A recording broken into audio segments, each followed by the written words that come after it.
In this video, I'll show you how to import audio and music files into your GarageBand for iPhone projects. Alright, so you'll want to be working in GarageBand's Tracks view for this. If you just want to get here and import your files, the easiest way to do this in a new project is to head to the drummer in the Instrument Select screen and then just tap on Acoustic. The Tracks view will load up and you can just mute or delete the drummer region here. The reason being that you need to create at least one track to properly access the track view in GarageBand. Anyway, the next step is to tap on the loop icon in the top right of the screen. There are 3 tabs at the top of this menu. Apple Loops lets you use GarageBand's selection of stock, samples, loops, and MIDI patterns. It's the other 2 tabs here that we're more interested in though.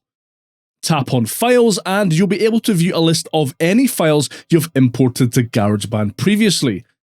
At the bottom here, you want to tap on Browse Items from the Files app. From here, you can select which folder your files are located in, then tap on the one you want to bring into GarageBand. After a few seconds, you'll see the file appear in the browser. Now it's just a case of tapping, holding, and dragging your file into a new track. Here's where you'll probably hit a bit of a snag though. Only 8 bars of your imported file will play back. When you open a new project in GarageBand for iPhone, it defaults to a single section that is 8 bars in length. If you bring a file into this default project, it doesn't matter how long the actual file is, it will only give you access to the first 8 bars because, by default, that's how long the project is.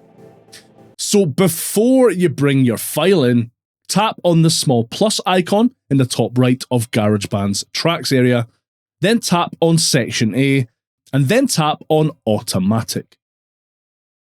Now when you bring in your file, the full length of it will be imported. Note that if you want to bring a song in from the Music tab here, it will need to be stored locally on your iPhone. You can't import songs from a music streaming service, for example, and it will need to be free from any kind of copyright protection.